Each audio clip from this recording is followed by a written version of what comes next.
Late हो गया, अगर मैं लेट नहीं करूँगा, मुझे भूख लगी, आपको भूख लगी है, जल्दी करके काम करूँगा, चलेंगे। ठीक है, दो तीन बातें जरूरी है, अपनी बात रखने से पहले बता दें। हमने आज इस कार्यक्रम में आए ना, ये कार्यक्रम जो पाठशाला का है, पाठशाला में स्कूल का कार्यक्रम। स्कूल में कैसे आते हैं, कैसे बैठते हैं, स्कूल में कोई खाली हाथ तो जाता नहीं, कोई कागज पेन डायरी लेके आता। तो हम ये होता है, हमारे जो कार्यकर्ता वहाँ पे प्रवीण जी, ये एडवोकेट जी इतने दिन से पढ़ रहे हैं, लिख रहे हैं, उनके हाथ में कागज पेन है, उसके हाथ में कागज पेन है, मैं कितने पन्ने बच्चे लाया। हम यहाँ बोलने के लिए आए थे ना, तो यूं ही खड़े हो 10 दिन से खोपड़ी को घिसा रहे। जो बात हमको यहाँ पे बतानी है, कहनी है, तो 10 दिन से इस खोपड़ी को बहुत घिसाया, बाकी चीजें तब जाके बोलने के लिए कुछ प्रिपरेशन, कुछ मटेरियल, कुछ तैयारी हुई है। आगे की जो भी बहुजन पाठशाला रखेंगे ना, पाठशाला क्या होगी, सीखने सिखाने का कार्यक्रम। कोई उद्देश्य दूसरा भी नहीं सीखे, ना कि कोई नाच, ना गाना, ना कोई भजन, ना कीर्तन, ना भंडारा, कुछ नहीं। ये जरूरत क्यों है? जरूरत इसलिए है कि हमारे जो महापुरुष है, संत रविदास ये तो कोई बात नहीं करता। मैंने अब तक किसी के मुँह से कोई चर्चा नहीं सुनी है। आप घर में रिश्तेदार का कोई चर्चा करता हो कि विचारों में? कोई नहीं करता। आपस में दो दोस्त मिलते हैं, कभी चर्चा करते हैं कि संत रविदास जी ने ये दो इसका क्या, वो कुछ बताए, वो कुछ बताए, किसी तीसरे से बताए। चर्चा नहीं करता कोई भी, मैंने नहीं सुनी है। जब तक महापुरुषों के विचारों को हम अपने आचरण में, अपने व्यवहार में, अपनी बातों में नहीं उतारेंगे ना, तब तक वो महापुरुष हमको समझ में आ ही नहीं सकता। इसकी बजाय हमने दूसरा काम, बड़ा आसान काम ढूंढ लिया है, बहुत आसान काम। क्या? भजन कीर्तन करना, भंडारे सत्संग करना, बड़ा आसान काम। कोई भजन करता है, मान अगर मैं भजन गाता तो मुझे भजन गाने में क्या मिला? भजन गाने के लिए 10 दिन मुझे माथा पच्ची करनी पड़ी। भजन गाने के लिए मुझे रातों रातों को बैठ करके कोई पढ़ाई लिखाई करनी पड़ी। याद रहते हैं 10-12 भजन याद, सुनने के लिए आप लोगों को कितना मजा। आदमी आदमी का काम था मौजा ही मौजा, गाने वाले भी मौजा ही मौजा, सुनने वाले भी मौजा ही मौजा, ना उसको कुछ करना, ना उसको कुछ करना।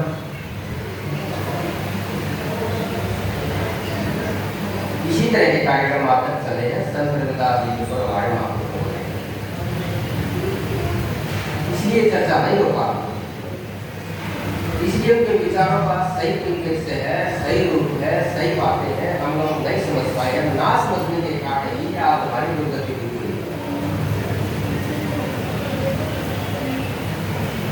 इसलिए इस कार्यक्रम का नाम रखा बहुजन पाठशाला, मतलब स्कूल। स्कूल में जो सीखने सिखाने का रहता है, कुछ हम सीखेंगे, कुछ आप सीखेंगे। ये समझो कि आपको वक्ता नहीं है, टीचर है। टीचर कभी पूरा नहीं होता, टीचर वही होता है जो सीखता ही रहता। हम भी सीख ही रहे। गलत बात मैं 28 साल से सीख रहा हूँ, 28 साल से लोग भाषण करता हूँ, बात की और पहले से करते हैं। अब बात करोगे तो क्या बता रहे हैं? भाषण बता रहे 20 साल तक आपको खुद नहीं समझा, तो बचपन से लगे हुए बात भी लग गए। जब मैंने किताब लिखी, मेरी किताब है यहाँ पे लाए,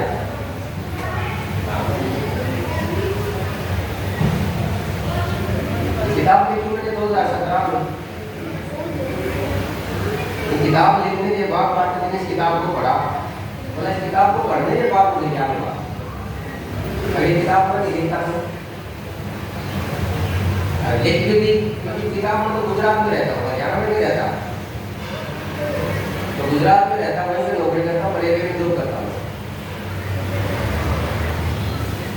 किताब तो नहीं लिखा, मैंने वहीं पे किताब गुजरात में पब्लिश करवाई, वहीं पे छपवाई, इसका विमोचन भी वहीं पे किया। अगर ये किताब यहाँ तक नहीं पहुँचती तो आज जो मार्केट बोल रहे हैं ना स्टेज के ऊपर आकर के बोलने के लायक है, तो किताब का ये काम होता है। तो इस कार्यक्रम के लिए तो सबसे ज़्यादा मेहनत कर रहे हैं तो दूसरे जी आप सब मिले हो, देखो दूसरे जी तो हरियाणा पुलिस में नौकरी करते हो, तो दूसरे जी ने इस किताब को पढ़ाने के बाद मेरे कीर्ति से एडवोकेट है, तो मैं डॉक्टरेट भी हूँ, मैं रेलवे में नौकरी करता हूँ, मैं डॉक्टर हूँ, ये वकील है, ये टीचर है, बहुत पढ़ लिख कर आए हुए हैं, तब बोल रहे हैं। मुझे नहीं लगता कि आप लोग तो डॉक्टरों को, वकीलों को संत रविदास जी को भाषण करते हुए बातें रखते हुए मिले नहीं करते। जब इतने वेल एजुकेटेड आदमी, इतने पढ़े लिखे लोग, जिनकी बुद्धि थोड़ी सी सच गई है, थोड़ी सी संवर गई है, अगर वो लोग इस तरह की बातें करने लग जाए ना हमारे महापुरुषों के प्रति, दुर्गति नहीं होगी, क्योंकि उनका दुर्व्यवहार हो रहा है, अन्याय अत्याचार हो रहा है, सारी चीजें हमारे हाथ अधिकार खत्म किए जा रहे हैं, वो नहीं होगा। अब मैं यहाँ से 1500 किलोमीटर दूर रहता हूँ, 1500 किलोमीटर दूर से मैं आया, मुझे 32 घंटे का सफर करना पड़ा यहाँ से बोलने के लिए। इसलिए करना पड़ा है क्योंकि मैं अपने संत महापुरुष संत रविदास जी को समझ गया हूँ। इनको समझने के कारण ही कि मेरे अंदर भी ये भावना जागी है कि हमको अपने महापुरुषों के बारे में बताना चाहिए।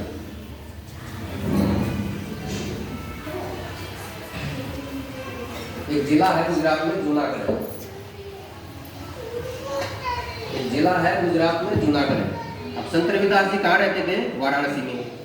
वाराणसी से जूनागढ़ की दूरी कितनी है? लगभग 2000 किलोमीटर दूर है। तो संत रविदास जी जूनागढ़ में जाके भी भाषण करके आए हैं, वहां जाकर के भी लोगों को जागरूक करके आए हैं। वहां पे जूनागढ़ जिले में बहुत बड़ा एक संस्थान बनाया हुआ वहां के लोगों ने, आज भी है वो। अब गुजरात की भाषा तो गुजराती है, अब हिंदी उनको आती नहीं। अब कम से कम यहाँ करके बात करते हिंदी में बात कर लेंगे, आपको समस्या नहीं, मुझे भी समस्या नहीं। अगर यही भाषण में गुजरात में करा तो गुजराती में बोलना पड़ता। अब संत रविदास जी उस समय गए थे 15वीं शताब्दी में, गुजरात में गए हैं, तो कौन सी भाषा में ज्ञान दिया, कौन सी भाषा में उन्होंने बोला होगा? संत रविदास जी पूना में गए हैं, उस समय मुंबई एक गांव होता था, मुंबई में गए हैं, बंगाल में गए हैं, बंगाल की भाषा बंगाली है, मराठी की भाषा मराठी है, पंजाब में गए हैं, भाषा का अंतर हो जाता है, गुजरात में भाषा का अंतर हो जाता है, हाँ जम्मू कश्मीर तक भी गए, वहां भी भाषा का अंतर हो जाता है। एक आदमी कितनी भाषाएं सीखे? आप थोड़ी सी कल्पना करके देखो, कितनी भाषाएं सीखे एक आदमी, कौन सी भाषा में उन्होंने अपना उपदेश, अपना प्रवचन, अपने ज्ञान का प्रचार और प्रसार किया होगा?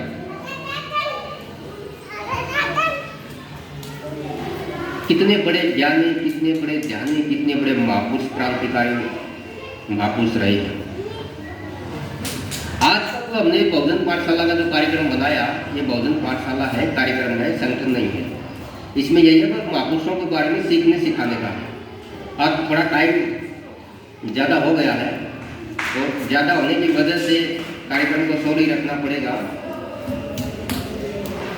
आज के जो कार्यक्रम, इसका जो मुख्य टाइटल था वो था कि संत रविदास जी की विचारधारा के विविध आयाम, यानी कि कितनी तरह की विचारधाराएं उनकी, कितनी तरह के पक्ष हैं।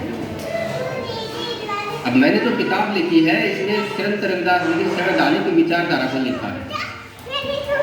इसके अलावा और भी है, जैसे मैडम कीर्ति जी इन्होंने क्या बताया है कि संत रविदास जी की विचारधारा का मानवतावादी और क्रांतिकारी आयाम। मास्टर प्रवीर जी ने किस विषय पे बोला है? संत रविदास जी की सामाजिक विचारधारा। और मैं तो लेके आया हूँ, मैंने जो अपने आप को प्रिपेयर किया है, तैयारी की है, वो संत रविदास जी की राजनीतिक विचारधारा, आर्थिक विचारधारा, सांस्कृतिक विचारधारा, दार्शनिक विचारधारा, संवैधानिक विचारधारा। तो इतनी बड़ी विचारधारा है, इतना बड़ा कैटेगराइजेशन हम कर सकते हैं उनके विचारों के आधार पर, उनकी जो विचारधारा है। और ये इसलिए कर रहे हैं, इसलिए करना पड़ रहा है क्योंकि बाकी लोग नहीं कर रहे ये काम, और ये काम कठिन है, ये काम आसान नहीं है, ये काम बड़ा कठिन है, आसान नहीं है। कठिन इसलिए है क्योंकि पढ़ाई लिखाई का मामला है। अब मुझे नहीं लगता कि आप लोगों में से कोई बैठा हो जिन्हें संत रविदास जी की ऊपर 5 किताबें पढ़ी होंगी, शायद हो एक आध।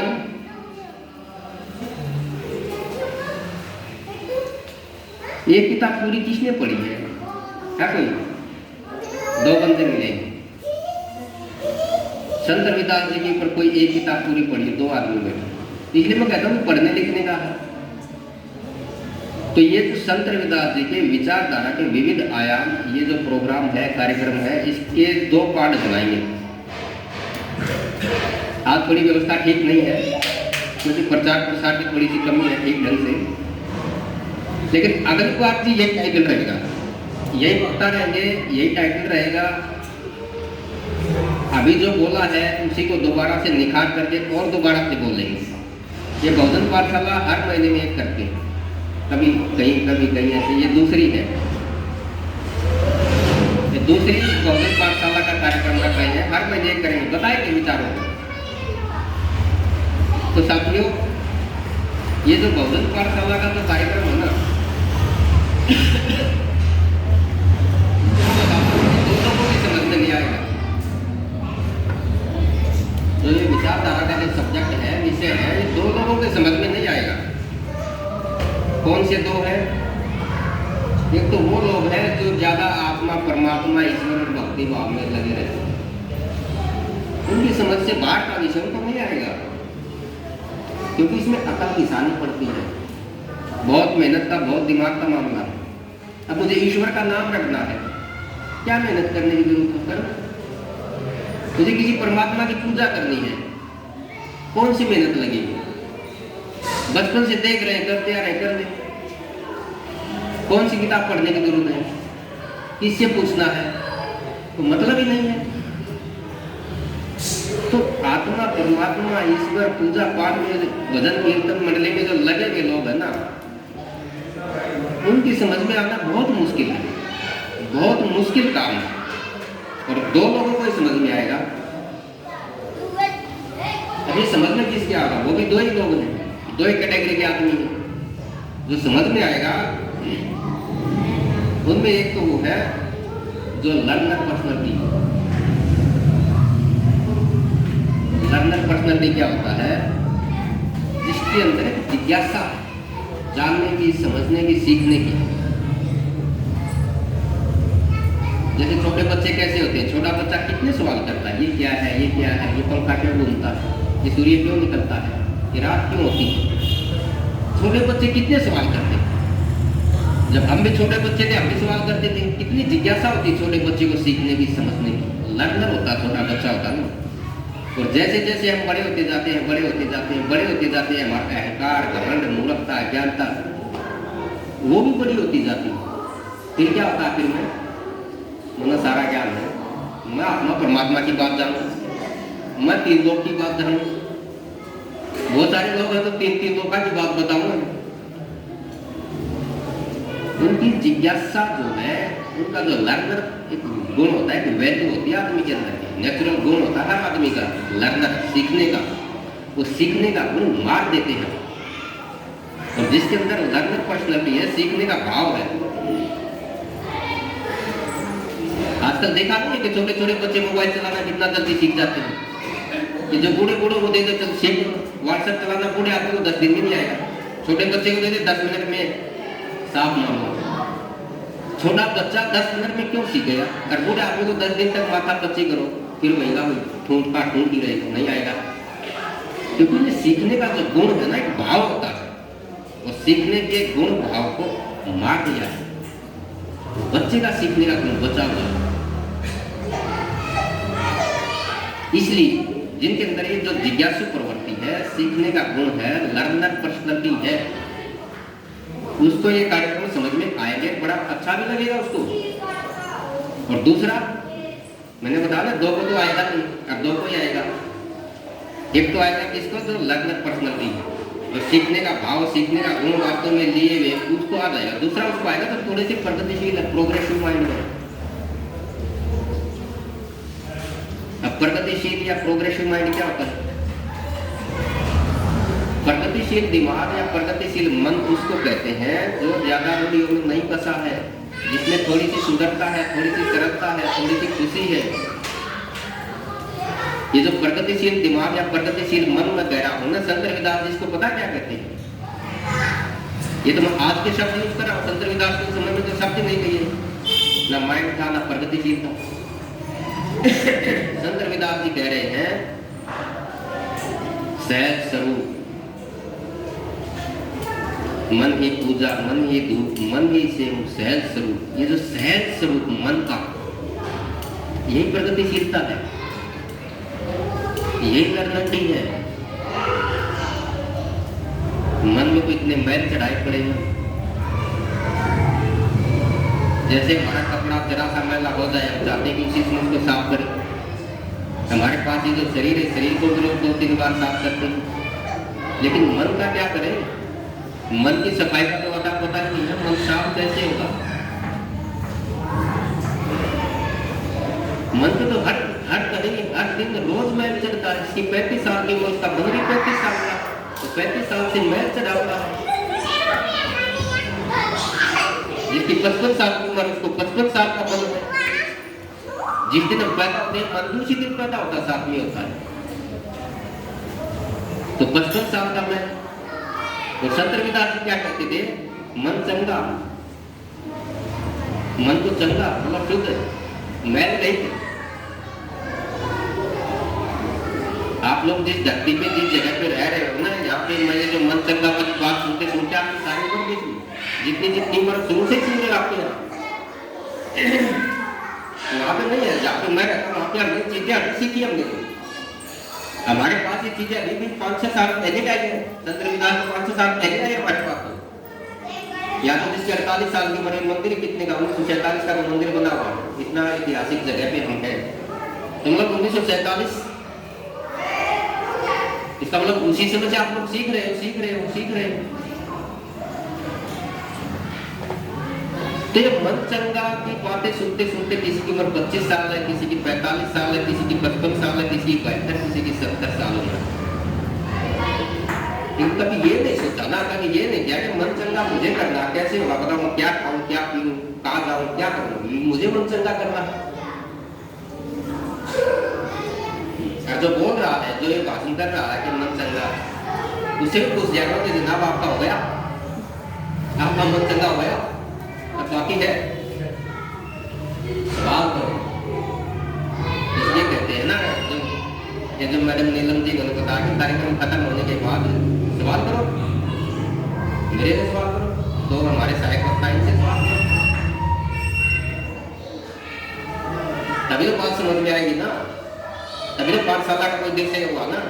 स्कूल में क्या करते हैं? बच्चे सवाल करते हैं टीचर से। क्यों करते हैं? क्योंकि सीखना चाहते हैं, जिज्ञासु प्रवृत्ति, लर्नर पर्सनलिटी, प्रगतिशील दिमाग, मन को चंगा करना चाहते हैं। उनका मन भी सहज स्वरूप है, सहज स्वरूप मन होगा, मन को चंगा करना है तो सवाल बनेगा ही बनेगा।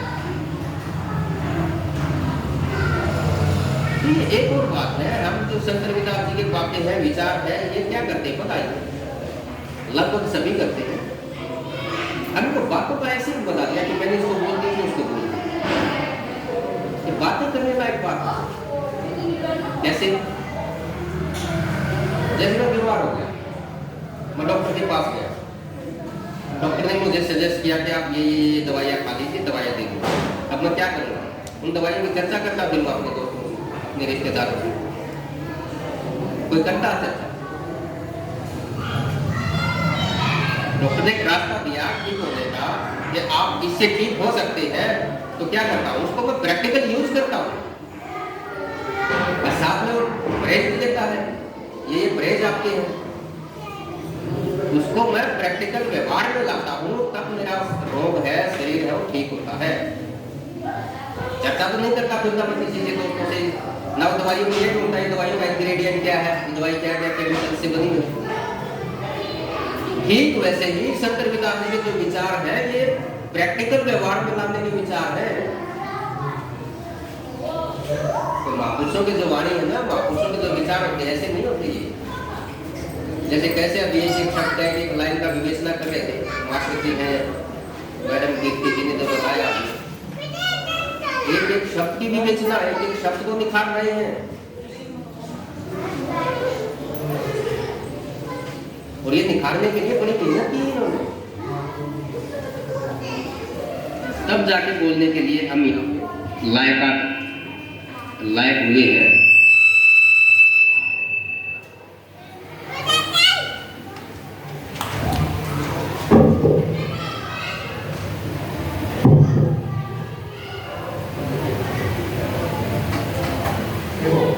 कुछ शब्द ऐसे हैं जिन शब्दों का हम भोपाल में बहुत प्रयोग करते हैं। अब शिरोमणि शब्द है, संत शिरोमणि सतगुरु रविदास महाराज। अब शिरोमणि का मतलब क्या होता है? चीफ होता है, चीफ कह सकते हैं, सुप्रीम कह सकते हैं। अब सारे शब्द शिरोमणि, सारे शब्द शिरोमणि, वो भी शिरोमणि है, कबीर भी शिरोमणि है। कॉर्पोरेशन करते सीधा सा नाम होगा, क्योंकि वाणी में कहीं लिखा होगा कि मैं शिरोमणि। संत रविदास जी को आप लोग मेरे से ज्यादा बहुत ज्यादा पहले से जानते हो पता तो शिरोमणि शब्द मिलता है उनकी वाणी के वचनों में कि मैं शिरोमणि। कबीर शिरोमणि तो नहीं था, नानक शिरोमणि नहीं था, सारे ही सब शिरोमणि होते हैं। संतों में तो छोटा बड़ा नहीं होता, ये तो आप अपनी मूर्खता अपनी अज्ञानता और अपनी विवेकहीनता के कारण एक को छोटा बड़ा दे जो मुझे लागू पड़ता है। मुझे अगर वो कबीर का अनुयायी हूँ, कबीर को शिरोमणि बता देता हूँ। कोई नानक बाबा का अनुयायी है तो नानक को शिरोमणि बता देता है। कोई दरिया है, कोई सुंदर साहब है, उनका जो अनुयायी है वो उनको शिरोमणि बता देता है। ये तो मिलने नहीं देता है, तो जुड़ने नहीं देती है बात। इस शब्दों का बड़ा ध्यान रखना है, ये बातें हमको जुड़ने नहीं देती। सारे संत शिरोमणि होते हैं, सभी संतों का समान आदर है, इसमें कोई भेदभाव की बात नहीं होती। संत रविदास जी के जो सबसे ज्यादा तो मौलिक विचार है जो हमको बताए जाते हैं गुरु ग्रंथ साहब में। अब गुरु ग्रंथ साहब में है, आप लोगों को पता है गुरु ग्रंथ साहब है, वो संत रविदास जी के लगभग 100 साल बाद लिखा गया। अब 100 साल में तो कितना तालमेल भी हो जाता है, अरे वो तो और ज्यादा संभावनाएं थी। आज तो कंप्यूटर है हमारे पास, रिकॉर्डिंग के साधन है, तो उसी में मिलता है। 39 इनके पद है, एक साथी है, तो वहां से हम जो लेते हैं 40 पद है, ठीक है। अगर धार्मिक ग्रंथ है तो धार्मिक ग्रंथ की सहायता से हमारे पास भी ये रिकॉर्ड हमारे पास आ गए।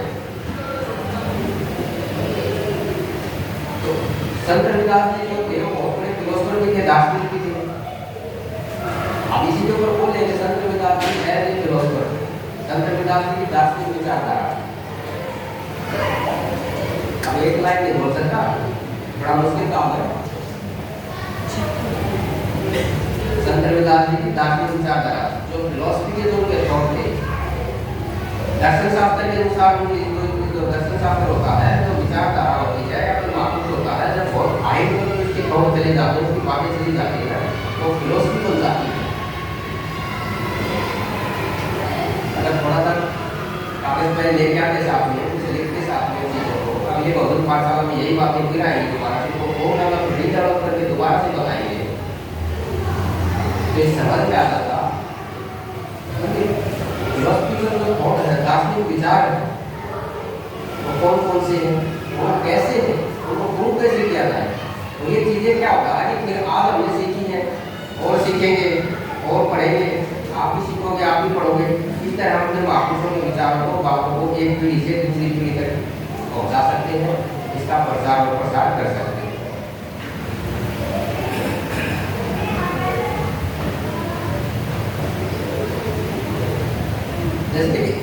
का जो अभी बताया था, अविद्या अहित तात्या विवेक दीप मलिन।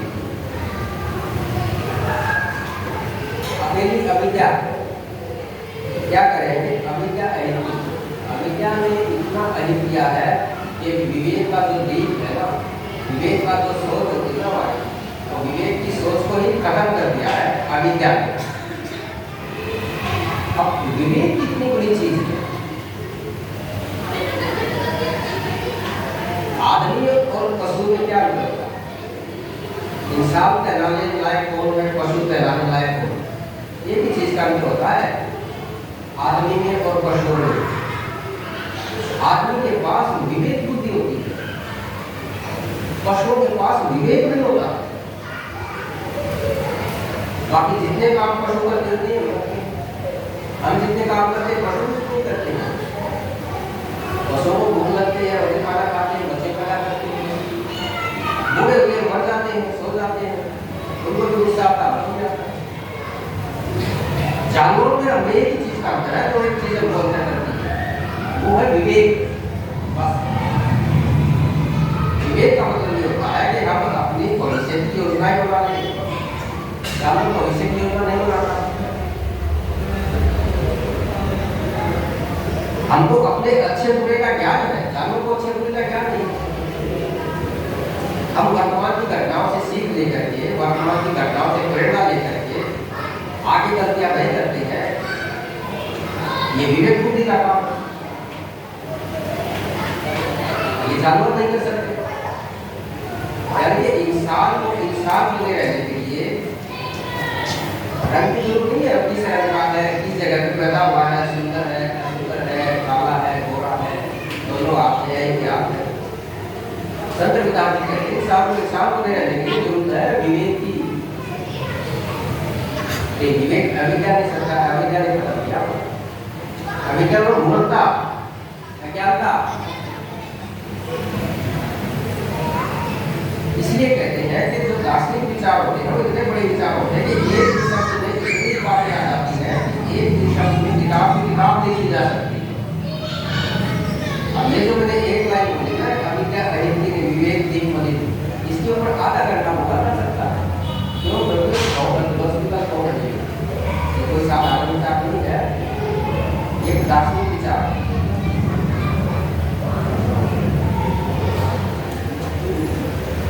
एक शोध में दूसरी बात को और बताता हूँ। संत रविदास जी की आर्थिक विचार, अर्थव्यवस्था के ऊपर तो बहुत बड़ी विचार है। इकोनॉमिक्स पढ़ते ना बच्चे, इकोनॉमिक्स संत रविदास जी को इकोनॉमिक्स का क्या था? आपकी समझ में है, कुछ बच्चे हैं जिसको इकोनॉमिक्स समझ में आती है, अर्थव्यवस्था समझ में आती है, उनको बात समझ में आ जाएगी, बाकी नहीं जाएगी।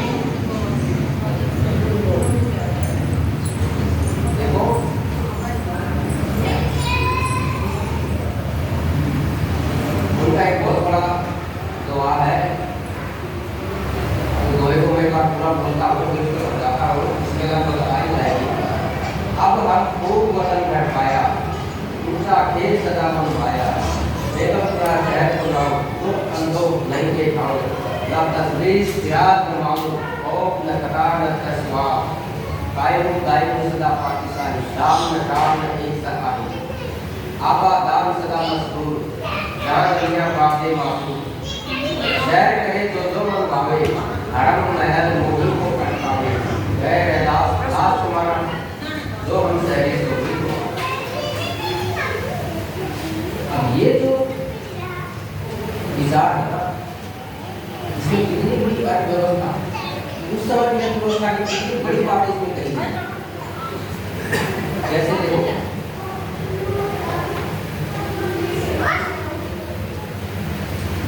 ना तजवीज़ न फिराद न मांगो, ये टैक्स है। समझिए सरकार की समझ, जो सरकार थी, जो राजपाट था, तो टैक्स लगा दिए। उस टैक्स के नाम है, जैसे आप जीएसटी है, शेयर टैक्स है, इनकम टैक्स है, तो टैक्स लगा के सुनो, उसमें टैक्स हो देंगे। तजवीज़, फिराद, जकात, भाव, जमीन का जो लैंड का सिस्टम है, इसका टैक्स दिया जाता है। तो माल बोलते हैं, आदमी माल बोलते हैं, आदमी दिया जाता है। उस समय का जो टैक्सेशन सिस्टम था तो हर जो टैक्स लगाए जाते थे सरकारों के द्वारा, उसके बारे में कह रहे हैं। बेगमपुरा वाला जो धर्म का विचार उसमें है ना, ये टैक्स नहीं होने चाहिए। और दूसरी बात, न खौफ न तका, कोई डर नहीं हो, न खौफ हो, न डर हो, न भय हो, सारे लोग अपनी स्वतंत्रता से इस बात को टैक्स और आज आपको याद है किसको जीएसटी का। हम तो सारे पढ़े लिखे हैं, 21वीं सदी के साइंस टेक्नोलॉजी के युग में बैठे हैं, सबसे आपको मोबाइल फोन है, जीएसटी को याद नहीं है। इनकम टैक्स का लिए थोड़ा बहुत होगा, इनकम टैक्स नहीं होंगे कोई लोग यहाँ, सेल टैक्स का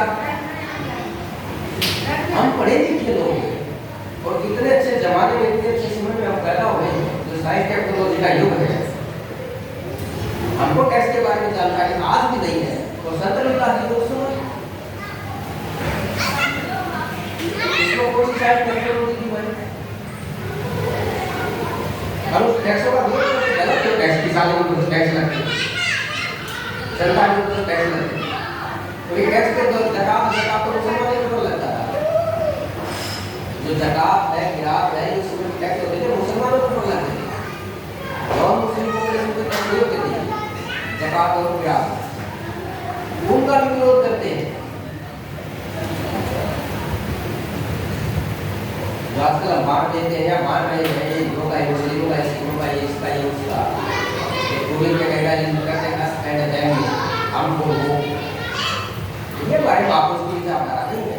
तो टैक्स मुसलमानों को लगते हैं, मुस्लिम जनता को टैक्स देती है, इसका भी विरोध करते हैं, जो नॉन मुस्लिम देते हैं इसका भी विरोध करते हैं, गलत है, इतना टैक्स नहीं होना चाहिए। तो आज इतना टैक्स किया जा रहा है।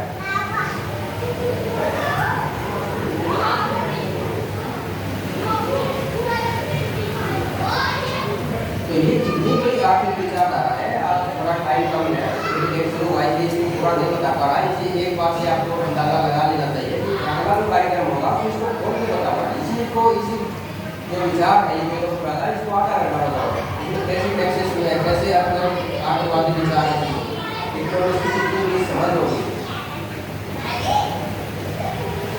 अगले बात जो अगले महीने करेंगे, हर महीने करते हैं, अगली बार दूसरी है तीसरी तो अगले पाठशाला करेंगे ना, उसमें हर चीज को खोल के बताएंगे। और अगली बात हमें कागज में लेके आता है, थोड़ा थोड़ा लिखना पड़ेगा, जैसे अभी का सारा लिख के लाए, हम इतनी मेहनत करके लाए हैं, कोई कोई आप ही करो ना, क्या मतलब आप उसको जानने समझने के लिए नहीं कर सकते क्या? हम जिसको मानते हैं, जिसको सामने सर की बातें हैं, जिस बात के साथ उनके विचारों को जानना समझना कोई दोस्त की बात नहीं है, उनका प्रचार करना जरूरी है, ये भी बात है। और प्रचार नहीं कर पाएंगे जब हम सीखेंगे। अब ये जो बातें मैं बता रहा भजन में आएगी, भजन कीर्तन सत्संग में आएगी ये बात। अगर भजन सत्संग कीर्तन सत्संग को पढ़ा तो मैंने कहीं सीखा भी बातों को, उनको आता भी नहीं,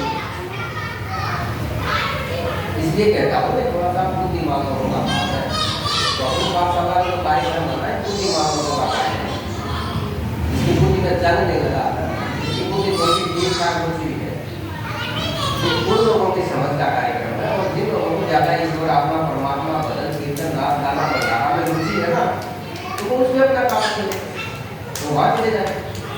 जिन लोगों को अपने संत महापुरुषों के विचारों को जानना समझना सीखना है और फिर दूसरों को सिखाना है, बताना है, उनके लिए इस तरह के कार्यक्रम कामयाब होते हैं। आज के बच्चे छोटे छोटे बच्चे जो मुझे आते हैं, घूमने जगह पर बच्चे बड़े हुए ये भी सीख जाएंगे, ये भी सीखेंगे। अभी एक 9 फरवरी को हमने एक प्रतियोगिता करवाई थी संत किताब जी के ऊपर, इस किताब में से सवाल पूछे, 2 ग्रुप बनाए थे, एक तो 12वीं क्लास तक के बच्चों का, एक बार इसी ऊपर तक कितनी भी पढ़ाई लिखाई की अवसर के लिए 2 ग्रुप बनाए। इस किताब में से पूछे, किताब हमने 1 महीने पहले दी, इस किताब का हमने 50 रुपये 1 महीने पहले दे दिया किताब को, लगभग 2000 एग्जाम में बैठे, एग्जाम दिया, 2000 के आसपास बच्चों ने महिलाओं ने और पुरुषों ने। सबसे पीछे पता कौन सा एरिया रहा जिसको सेंट्रल के बारे में कुछ जानकारी नहीं, 0 नंबर पता है, यही आसपास का यही एरिया में ये मैडम चेक करती थी, पेपर चेक करती कैसे कैसे क्वेश्चन से पता हो, कैसे कैसे सवालों के जवाब देते होंगे 12वीं नंबर वाले बच्चे को आते आते इसी एरिया में कोई का पहला नाम का दूसरा नाम तो जो बड़ा जिले में है जो जिले में किसी को नाम नहीं मिला, जानकारी नहीं संदर्भ राशि के बारे में बड़ा काबू का काम होते यार, यही कोई गढ़ है, हर गांव में मंदिर है, 2 मंदिर है, 3 मंदिर है, हर महीने आरती पूजा पाठ और करके क्या करते हैं शोभा यात्रा।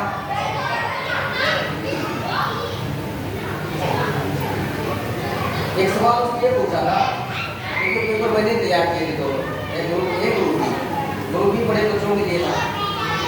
एक सवाल मैंने ये पूछा था कि भारत के संविधान का निर्माता कौन है, भारत का संविधान किसने बनाया, ये सवाल था। 2 बच्चों ने पता क्या लिखा, जो 12वीं में 11वीं पढ़ते हैं, उन्होंने मेरा ही नाम लिखा डॉक्टर विनोद कुमार।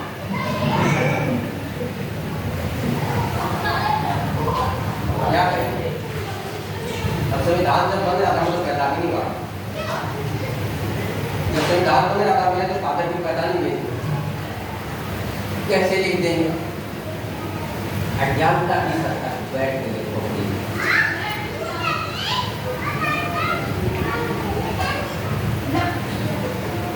अगर आप लोगों की इच्छा हो चाहे तो संत किताब जी को जानना पड़ना है, किताब से एक करवा देंगे, प्रतियोगिता 1 महीने पहले किताब मिल जाएगी, इसी किताब में सवाल बने थे और पहला जो इनाम था 5000 रुपये, दूसरा इनाम 3000 रुपये का था, तीसरा इनाम 2000 रुपये का था और 20 ऐसे इनाम थे। तो बच्चे सवाल संत किताब जी के बारे में सवाल पूछ रहे थे, 20 इनाम ऐसे थे 100 रुपये के थे, तो बच्चा बताएगा तो 100 रुपये का, ऐसे बहुत सारे बच्चे बने थे, वो भी दिए गए। और हमारे लिए खुशी की बात ये है कि जो दूसरा इनाम था वो मैडम बैठने की थी, इन्होंने दूसरा इनाम जीता, ये कैसा से है, ये कैसा से देखो हमारा योगदान लगे तो कुछ नहीं है, हर गाँव में मंदिर है, हर जगह सत्संग भंडारे कीर्तन पसंद और संत रविदास जी के बारे में सबसे कम ज्ञान, ये तो मैंने टेस्ट करके बता रहा हूँ, तो हमने चेक किया है यहाँ तो मैं रहता नहीं हूँ, मेरे लिए तो मैं बता रहा दूसरी बार आई थी एरिया में 49 साल पहले दूसरी बार आया है मेरे एरिया में, मुझे पता ही नहीं आया कि कितना ज्ञान में संत किताब जी को लेकर के सीखना है। तो हमने एग्जाम किया, एग्जाम से पता चला और जब दूसरे जो कार्यक्रम करेंगे ना भोजन पास समय जो कार्यक्रम करेंगे, सीखने सिखाने का कार्यक्रम करेंगे, बताने के साथ कहता हूँ तो दोबारा से परीक्षा होगी, दोबारा से परीक्षा होने के बाद आप आओ अपने बच्चों को लेकर कागज पेन लेके आओ, अपना सीखो, एक 2 बजा करके महापुरुषों की इस किताब में है वो सारी बातें। सीखने के बाद मुझे लगता है कि अगला जो नाम है, पहला दूसरा जो नाम बनेगा वो हमारे यहाँ यमुनानगर इसी जिले के लोग देंगे, बहुत खुशी की बात होगी मेरे लिए, क्योंकि आप लोग बचपन से हो, ये बात की बैठे रहता है 36 साल में, 36 साल से संत रविदास जी को सुन रहे समझ रहे, या तो पैदा होते हैं छोटे छोटे बच्चे कल पैदा हुए आज भागवत के संत रविदास जी के, ये सुख हमारे एरिया में नहीं है, तभी तो बोलता हूँ। मैंने 42 साल की उम्र में संत रविदास जी को पढ़ना शुरू किया, 42 साल उम्र होने के बाद नहीं हमारे वहाँ हमने तो खुद कोशिश की है, हजारों लाखों रुपया खर्चा किया, इतनी मेहनत की, तब जाके इस बात को सीखा है। मैं डॉक्टर हूँ, मैंने बाबा साहब मेरे के ऊपर PhD की है, दलित आदि के ऊपर PhD की है, मैं लेकर किताबें लिखता हूँ, लिखता हूँ, मेरा तो काम है पढ़ने लिखने का। जब इतना कुछ मैंने लिख लिया मैंने, तब मैंने संत रविदास जी ने सोचा कि वापस की क्या विचार है तो जानो, तो मैंने कोशिश करके बाद मैंने किताब लिखी। ये किताब मैंने रातों को 3 महीने की रातों को लिखी, 3 महीने तक रात को लिखता था, दिन में सो जाता था और किसी किताब में सीख रहा है। आज कुलभूषण जी नहीं हमारे बीच में, जो कुलभूषण जी जो ये सारे कार्यक्रम को अरेंज करते हैं, आप इमरजेंसी की ड्यूटी लगती है, हरियाणा पुलिस में जॉब करते हैं, यहीं है, पत्रेड़ी गाँव से हो। उन्होंने ये प्रतियोगिता आयोजित करवाई थी, उन्होंने भोजन पाठशाला के कार्यक्रम को आगे बढ़ाया है। तो साथियों बाकी की बातें अगली पाठशाला में करेंगे, भूख का टाइम हो गया है, मुझे भूख लगी, आप लोगों को लगी है। एक छोटी सी बात बता करके फिर खत्म करते हैं। तो बात ये है संत रविदास जी, गुरु नानक जी अपना काम करते थे, प्रचार प्रसार करते थे। इसमें बाबर भारत का सुल्तान का सम्राट था। एक बार क्या हुआ, बाबर के सैनिकों ने गुरु नानक जी को कैद कर दिया। उन्होंने सोचा कि होगा ऐसे ही कोई विद्रोही होगा, ये कैद करके जेल खाने में डाल दिया। ओशो ने कहानी को सुनाया है, ओशो की सुनाई हुई कहानी को बता रहा हूँ। कैद खाने में डाल दिया और भी कैदी थे वहाँ पे। नाटक का कोई बदल गा रहे हैं, कीर्तन का कोई बदल रहा है, जो बोलना होता है बोलते कर रहे हैं, खुश है, जेल खाने के अंदर भी खुश है, कोई नाराज नहीं। धीरे धीरे खबर जो भारत के सम्राट थे बाबर के पास पहुंची थी। ये कहते तो बड़ा अजीब टाइप का है, ये तो ना दुखी होता है, ना इसको कोई रोग है, ना कुछ है, ना कोई छटपटाहट है। शहर के अंदर भी मन मस्ती। तो बाबर ने कहा कि इसको बुलाओ मेरे पास लेके आओ। खाने में जाकर के बाबर का जो नौकर था उन्हें जाकर नानक को बोला कि आपको बाबर बुला रहे, भारत सम्राट है सुल्तान बुला रहे आपको। तो नानक ने इसका क्या जवाब दिया, आना तो क्या सम्राट को पड़ेगा, मैं तो जवाब दूँ, उसी को भेजो, जरूर उसी को आएगा मेरे मिलने। संत किसको कहते हैं देखना, रविदास जी के आगे संत लगाते। संत होता क्या है? इतना बड़ा योद्धा, इतना बड़ा सम्राट बाबर जाना पड़ा कैद खाने में नानक के पास।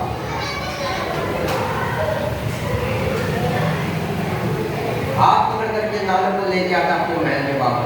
हाँ चल बाबर के महल में बैठे हैं। बाबर ने उस समय की जो महंगी से महंगी शराब थी, बाबर शराब पीता था, सारे पीते थे सम्राट सुल्तान, आज भी पीते हैं। आज के सम्राट सुल्तान जो बने पड़े कोशिश वो भी पीते ही। महंगे से महंगी शराब बाबर ने पीता था, वो नानक को पेश की, क्या पी लीजिए। आप लोगों ने आपके देश की नहीं है, आपके देश में बनती नहीं ऐसी, बहुत अलग की चीज है। नानक ने इसका क्या जवाब, कि मैंने तो वो शराब पी ली है जिसका नशा ही नहीं करता। ये शराब का नशा तो 2 घंटे में 4 घंटे में सुबह तक साफ हो जाएगा।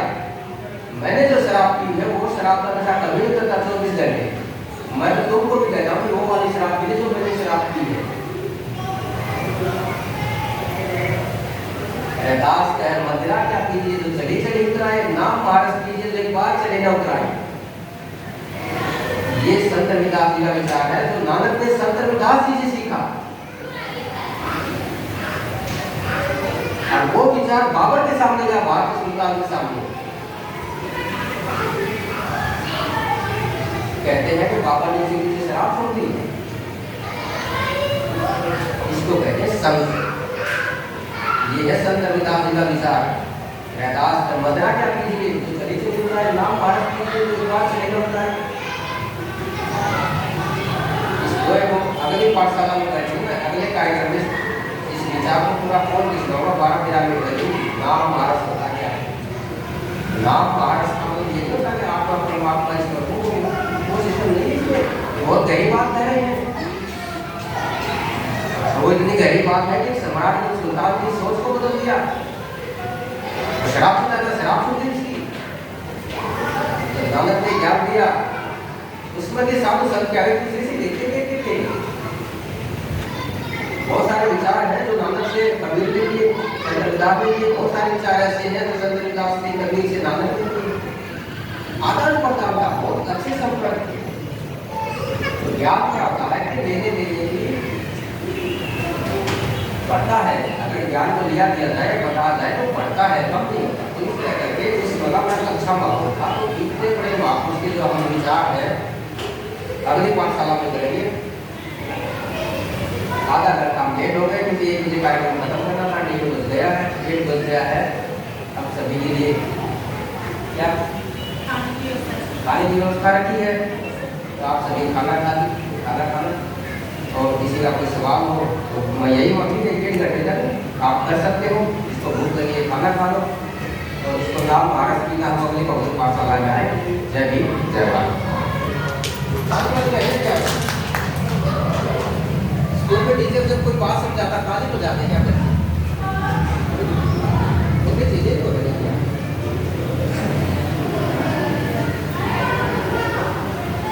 धन्यवाद डॉक्टर विनोद सर जी का, जिन्होंने बहुत अच्छे से हमें समझाया। और जो आगे की पाठशाला होगी वहाँ पर हमें समझने का मौका मिलेगा। और आप सभी यहाँ बैठे हैं तो यहीं पर